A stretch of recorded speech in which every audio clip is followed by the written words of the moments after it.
ராம் ராம். வாழ்க வளமுடன். Voice of காஞ்சி நேயர் அனைவருக்கும் இனிய மாலை வணக்கம். இன்னைக்கு ஸ்ரீ பெரியவா ஸ்ரீராமனை பத்தி என்ன சொல்லியிருக்கா? ஸ்ரீ பெரியவா ஜெயந்தி வைகாசி அனுஷம். அது ஜூன் 10ஆம் தேதி செவ்வாய்க்கிழமை. அன்னைக்கு பௌர்ணமி. ராமன்னாலே ஆனந்தமா இருக்கிறவன்னு பொருள். இது ஸ்ரீ பெரியவா சொல்றா, பெரியவாளோட கருத்து. அந்த அர்த்தம் என்ன அப்படின்னா, ஆனந்தத்தை மத்தவாளுக்கு கொடுக்கிறவன்னு அர்த்தம் ஸ்ரீராமன் அப்படின்னா. அந்த எத்தனை விதமான துக்கங்கள் ஒருத்தருக்கு வந்தாலும் அவனுக்கே நிறைய வந்தது துக்கம். அந்த துக்கத்திலையும் ஆனந்தமா இருக்கிறவன் தான் ஸ்ரீராமன். வெளிப்பார்வைக்கு அவனோட வாழ்க்கை ரொம்ப துக்கமா தெரிஞ்சாலும் உள்ளுக்குள்ள ஆனந்தமா ஜொலிச்சு எல்லாருக்கும் அனுகிரகம். அது வெளிப்பார்வைக்கு அப்படி தெரிஞ்சாலும் ஸ்ரீமன் நாராயணனோட மறு அவதாரம் ஸ்ரீராமன்கிறது எல்லாருக்கும் தெரியும். அது ஸ்ரீராமனா இந்த பூவுலகிற்கு வாழ்ந்து காட்டிய ஸ்ரீராமன். ஸ்ரீராம நாமத்துக்கு மகிமை உண்டு. ஸ்ரீ பெரியவா சதா சர்வ காலமும் ராம ராம ராம ராம ராம ராம ராம ராமன்னு சொல்லிட்டே இருப்பார். அப்படிப்பட்டவன் ஸ்ரீராமன் ஒரு யோகி. மனசு அலப்பாயாம தனக்குள்ள கட்டுப்பட்டு வேத சாஸ்திர இதிகாச புராணங்களுக்கு கட்டுப்பட்டு வாழறது ஒரு பெரிய வாழ்க்கை. அது மற்றவாளுக்கு ஆனந்தத்தை கொடுக்கக்கூடிய வாழ்க்கை. அது ஒரு மற்றவாளுக்கு ஆனந்தத்தை ஊற்ற வாழ்க்கை தான் யோகமான வாழ்க்கை. அவருடைய ஜாதகமே யோகமான ஜாதகம். அப்பேற்பட்ட ஸ்ரீராமன் ஸ்ரீ பெரியவா எப்படி பூஜிச்சுங்க? சதா சர்வ காலமும் ராமநாமம். அந்த ராம நாமத்துக்கு அவ்வளவு விசேஷம். அவர் படாத கஷ்டம் கிடையாது.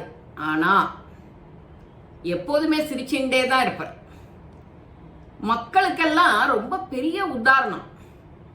ஃப்ரெண்ட்ஸா இருக்கட்டும், குடும்பத்திலேயா இருக்கட்டும், அனுமனை எப்படி போற்றி கொண்டாடினார் அப்படின்னா, அனுமன் அவரை எப்படி போற்றி கொண்டாடினார் அது நாம ராமாயணம் கேட்டாலே நமக்கு தெரியும்.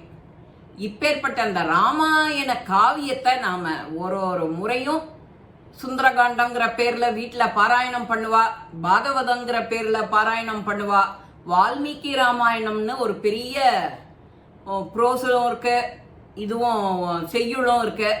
அதெல்லாம் பெரிய பண்டிதர்களை வச்சு நம்மளுடைய வாழ்நாள்ல ஒரு தடவையான வீட்டுல ஒரு பாராயணம் பண்ணி ஒரு பூஜை பண்ணி அதை அனுகிரகம் பண்ணினாலே சகல க்ஷேமங்களும் நமக்கு கிடைக்கும். சாதாரணமா ராமநாமா சொன்னாலே இவ்வளவு விசேஷம் அப்படின்னா, இதெல்லாம் பாராயணம் பண்ணி வீட்டுல அவளுக்கு அத்தனை உபச்சாரம் பண்ணி அவளுக்கு வேணுங்கிற நிவேதனம் பண்ணி வர வேத பண்டிதர்களுக்கு உரிய மரியாதையை கொடுத்து நாம செஞ்சோம்னா அது எவ்வளவு பெரிய பாக்கியம் தெரியுமோ? இது வாழ்நாள்ல நிச்சயம் ஒரு முறையான பண்ணணும், கண்டிப்பா பண்ணணும்.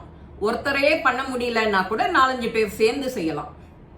அதே மாதிரி வாழ்ந்து காட்டுவதற்காக யார் வந்தார்? ஸ்ரீமன் நாராயணனே ஸ்ரீராமனா பூவுலகிற்கு வாழ்ந்து காட்டிய மகான்.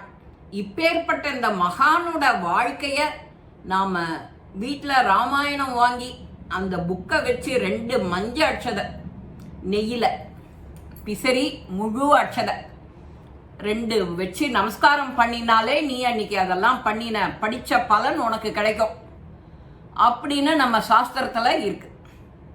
இப்பேற்பட்ட இந்த வேத தர்மத்துக்குன்னே முழுக்க முழுக்க முழுக்க தன்னை அர்ப்பணிச்சுண்டு அதை வாழ்ந்து காட்டுறதுலயே பெரிய ஆனந்தம் கிடைக்கிறதுன்னு நினைச்சார் ஸ்ரீராமன். அதத்தான் ஸ்ரீ பெரியவா சதா சர்வகாலமும் ராம ராம ராம ராம எல்லாரையும் சொல்றார். 2 நிமிஷம் தான் கேட்கிறாரு, நிறைய இல்ல, 5 நிமிஷம் கூட இல்ல, 2 நிமிஷம். அதுல 2 நிமிஷங்கிறது ஒரு 10 பேர் சேர்ந்துட்டு ஒரு சத்சங்கம் செஞ்சல்னா, சாயங்காலம் ஒரு ஏகாதசி, ஒரு துவாதசி, ஒரு பிரதோஷம், அது என்ன டே வேணா இருக்கட்டுமே, உங்க பிறந்த நாள், கல்யாண நாள், இந்த மாதிரி விசேஷங்கள்ல ஒரு 10 பேர் 5 பேரா சேர்ந்து வீட்டில் இருக்கிற மெம்பர்ஸே எப்படியும் 5 பேருக்கு குறைய மாட்டா சேர்ந்து சொன்னா அதோட கவுண்ட்